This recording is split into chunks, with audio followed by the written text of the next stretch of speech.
नमस्कार, सत श्री अकाल, आदाब, खमा खनी वणक्कम एंड हेलो। मेरा नाम है शिविका और आज के इस वीडियो में हम सीबीएसई क्लास 10th मैथमेटिक्स के chapter 11 areas related to circles की जो एक्सरसाइज 11.1 है अकॉर्डिंग टू न्यू सिलेबस उसके 9th क्वेश्चन को सोल्व करेंगे। तो आइए शुरू करते हैं। यहाँ पे हमारे पास 9th क्वेश्चन क्या है? A brooch is made with silver wire in the form of a circle with diameter 35 millimeter. The wire is also used in making 5 diameters which divide the circle into 10 equal sectors are shown in the figure 11.12. ये आपका figure है, आपकी text book में भी होगा, यहाँ पे भी है। फाइंड, अब हमें क्या पता लगाना है? इसके दो पार्ट हैं। तो पहले पार्ट में हमें क्या पता लगाना है? The total length of the silver wire required, की कितनी सिल्वर वायर की हमें जरूरत होगी। लेकिन उससे पहले सवाल तो समझ लें कि सिल्वर वायर का चर्चा कहाँ पे हो रही है। तो ये देखो, ये आपके पास फिगर दिया गया है, इसके अंदर ना ब्रूच है। ब्रूच क्या होता है? एक तरीके की ज्वेलरी होती है, ठीक है, जो यहाँ पे साड़ी वगैरह को पिन करने के लिए यहाँ पे लगाई जाती है, या वैसे भी जैकेट वगैरह के ऊपर भी लग जाती है। तो it's a type of jewellery. अब उसको बनाने के लिए यूज में ली गई है सिल्वर वायर। किस फॉर्म में? सर्कल की फॉर्म में।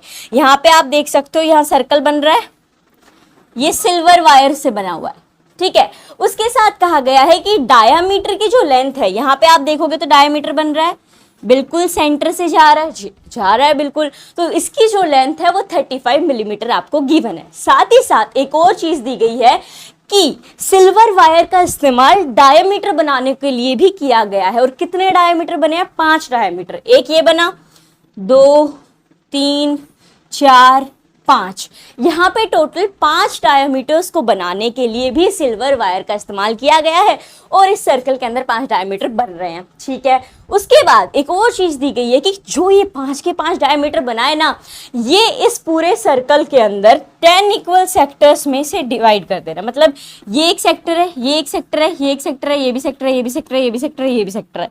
तो ये सेक्टर सारे आपस में एक दूसरे के इक्वल हैं, ठीक है। अब हमें क्या करना है? हमें बताना है कि ये जितना भी सिल्वर लगा है यहाँ पे डायामीटर बनाने में इस पूरा सर्कल के लिए, उसमें कितना सिल्वर है, यानी कितनी लेंथ ऑफ सिल्वर वायर हमें चाहिए। सो ये हम बहुत ही इजीली फाइंड आउट कर सकते हैं। कैसे फाइंड आउट कर सकते हैं? हमें पता है सर्कल बना है सिल्वर वायर से, मतलब जो सर्कल की एज है, जो गोला है, उसकी जो लाइन है वो सिल्वर वायर की बनी हुई है। और अगर उस लाइन की लेंथ निकालनी हो, यानी उस गोल आकार का जो साइड का एज है गोला से, उसकी लेंथ निकालनी हो, तो हम सर्कमफेरेंस ऑफ सर्कल का फॉर्मूला लगा देते हैं। तो अब बस वही लगाएंगे। तो यहाँ पे आप सबसे पहले लिख दोगे, फर्स्ट पार्ट को हम सॉल्व कर रहे हैं, लेंथ ऑफ वायर, ठीक है, कितनी वायर हमें चाहिए। तो उसके लिए हम लगाएंगे सरकमफेरेंस ऑफ सर्कल का formula, that is 2 pi r. क्या हो गया इतने में काम? ना ना ना, अभी काम नहीं हुआ है। क्यों? आपको ये भी तो कहा गया है कि ये जो डायामीटर बने हैं, इन्होंने भी कॉम्प्रोमाइज नहीं किया कि ऐसे ही बना दो कोई भी उठा के मेटल, ना ना ना, ये भी कहे बने हुए हैं वो सिल्वर से बने हैं। तो ये भी सिल्वर के हैं, तो हमें तो टोटल सिल्वर वायर निकालनी है ना, तो हमें ये डायामीटर भी लिखने पड़ेंगे। कितने डायामीटर हैं? 5D, यानी 5 को मल्टीप्लाई कर देंगे डायमीटर से, तो हमारा निकल के आ जाएगा कि इनके अंदर कितनी लेंथ ऑफ सिल्वर वायर लगने वाली है। अब इस फॉर्मूला के ऊपर हम लगा देंगे वैल्यूज और हमारा आंसर निकल के आ जाएगा। तो यहाँ पे देखो 2 का 2 ऐसा ही रहेगा, ठीक है। पाई की वैल्यू आपको क्वेश्चन में कुछ नहीं दी गई है, तो आप 22/7 लगा दोगे, ठीक है, इनटू। अब रेडियस क्या होगा? आप सोचोगे हाँ, रेडियस तो इन्होंने मेंशन ही नहीं किया, ये तो बड़ी गलत बात हो गई है। अब बिना रेडियस के तो कैसे सवाल को आगे बढ़ाएंगे? आपको रेडियस दिया गया है लेकिन इनडायरेक्ट फॉर्म में। क्या? वो कैसे? हमने एक्सप्लेनेशन वीडियो में देखा था, उसमें भी मैंने आपको एक सवाल दिया था। अगर आपने वो वीडियो नहीं देखा, एक्सप्लेनेशन वीडियो ऑफ चैप्टर 11, तो आप वो देख सकते हो, उसका लिंक डिस्क्रिप्शन में दिया गया है। उसमें मैंने आपसे पूछा था कि अगर डायमीटर AB है तो रेडियस को आप क्या लिखोगे, कि रेडियस इक्वल टू क्या होगा अगर डायमीटर के बेसिस पे देखो। तो हमें पता है कि जो डायमीटर है उसका आधा होता है रेडियस। तो यहाँ पे आपका डायमीटर कितना गिवन है? 35 mm, तो इसका आधा हो जाएगा इसका रेडियस, और ये यहाँ पे हमने लिख दिया।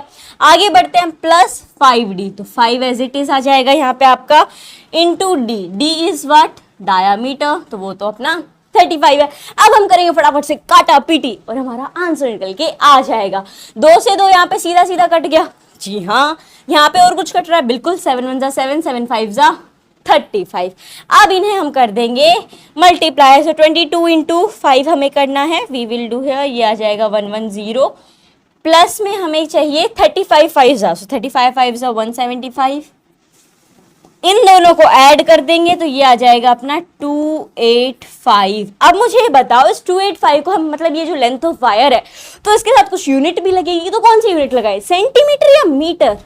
मत लगाना सेंटीमीटर या मीटर, अब तक सवाल करते आए हैं तो उनमें सेंटीमीटर या मीटर आ रहा था। यहाँ पे क्वेश्चन आपको ध्यान से देखना है कि किस यूनिट में आपको चीजें दी गई हैं। यहाँ पे आपको 35 mm दिया गया है, यानी मिलीमीटर में, सो हम यहाँ पे भी mm ही लगाएंगे कि जो लेंथ ऑफ वायर होगी, यानी जो सिल्वर वायर रिक्वायर्ड है उसकी लेंथ है 285 मिलीमीटर। और इसी के साथ हो गया है आपका फर्स्ट पार्ट सोल्व।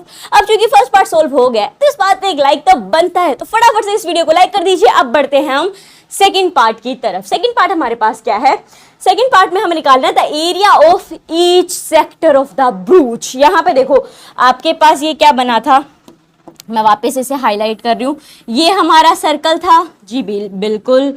यहाँ पे हमारे सेक्टर्स बन रहे हैं, क्योंकि डायमीटर बने तो उसके बाद ये सेक्टर पिज्जा वाली फॉर्म दिखाई दे रही होगी आपको, ऐसे ये सेक्टर है, मैं इसे ऐसे ऐसे ऐसे कर देती हूँ। आपको the area of each sector of the ब्रूच, इसका एरिया निकालना है, यानी ये जो सेक्टर नजर आ रहा है ना, इसका एरिया हमें निकालना है। और ये बहुत ही ज्यादा आसान है, क्यों?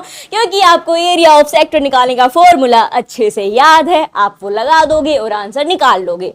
तो आओ शुरू हो जाते हैं। यहाँ पे सबसे पहले हम लिखेंगे एरिया ऑफ ईच सेक्टर। अब आपके दिमाग में आएगा कि अगर हम याद करें, रिकॉल करें कि हमारा एरिया ऑफ सेक्टर निकालने का फॉर्मूला क्या है, तो उसके अंदर तो कुछ ऐसा होता है, थीटा अपॉन में 360 डिग्री। जी बिल्कुल होता है।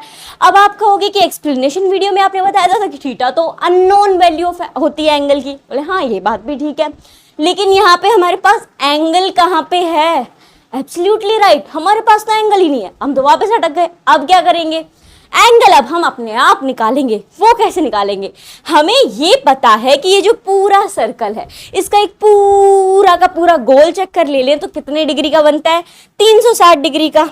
ठीक है, 360 डिग्री का गोल सा चक्कर बनेगा। अब मुझे ये बताओ कि ये यहाँ पे सर्कल में जो डायामीटर्स बने हैं, ये कितने सेक्टर्स में डिवाइडेड है? क्योंकि वो दिया तो है 10 इक्वल सेक्टर्स। जी बिल्कुल, यानी ये आपस में 10 इक्वल सेक्टर में डिवाइडेड है।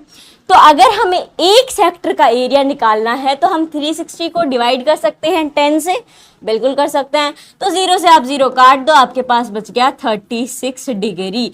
यही होगा आपका एंगल इस सेक्टर का। अब आगे बढ़े, अब हम फॉर्मूला लगा सकते हैं, बिल्कुल लगा सकते हैं। तो यहाँ हम लगा देंगे, ये हो जाएगा अपना थीटा अपॉन में 360 डिग्री। उसके बाद क्या आएगा? उसके बाद आएगा इनटू पाई आर स्क्वायर। और यहां से हर एक सेक्टर का, यानी 10 सेक्टर हैं तो 10 का एक जैसा ही होने वाला एरिया, तो अगर हम एक का निकाल लेंगे तो बाकी का हमें पता लग जाएगा। सो यहाँ पे थीटा की जगह आप लिख दोगे 36, नीचे आ जाएगा आपका 360 पाई आर स्क्वायर। सो पाई हम लिख देंगे 22/7। रेडियस क्या होगा? अभी हमने लास्ट पार्ट में निकाला था half of diameter. So r square है तो इसे हम 2 बार लिख देंगे। अब हमें करनी है सिर्फ और सिर्फ काटा पीटी, तो ये हो जाएगा 36 × 36, 36 10 360। और हम क्या काट सकते हैं यहाँ पे? सो ये 2 से कट जाएगा, 2 5 10, 2 1 2, 2 1 2। और क्या कटेगा यहाँ पे? यहाँ पे हम 5 से काट, 7 से ये काट दो, 7 1 7, 7 5 35, और 5 से ये 5 काट दो। ठीक है, ये कट गया। और कुछ बचा है? नहीं, और कुछ फिलहाल नजर नहीं आ रहा जो कि कट पिट सके। ठीक है, तो हम आगे बढ़ेंगे। हमारे पास यहाँ पे बच गया 11 और 35, और नीचे बच गया 2 और 2। इन्हें आपस में कर देंगे हम मल्टीप्लाई। तो चलो कर देते हैं। 11 को 35 से मल्टीप्लाई करेंगे, सो वी विल गेट 385। नीचे आ जाएगा आपका 2 2 जा 4, सो ये आ गया 385 मिलीमीटर स्क्वायर एरिया होगा हर एक सेक्टर का। और इसी के साथ आपका सेकंड पार्ट सोल्व हो गया है 9th क्वेश्चन का। आई होप आपको ये सॉल्यूशन समझ में आ गया होगा। समझ में आया हो तो इस वीडियो को अपने दोस्तों के साथ भी तो शेयर करिए, ताकि वो भी इस ज्वेलरी, पहली बात तो ब्रूच क्या है ये भी जान सके, साथ ही साथ सिल्वर वायर की लेंथ कैसे निकलेगी, हर एक सेक्टर का एरिया कैसे निकलेगा, ये सब वो अच्छे से समझ सके। उसके लिए इस वीडियो को उनके साथ शेयर कीजिए। We will meet in the next video. Till then, take care. Bye bye.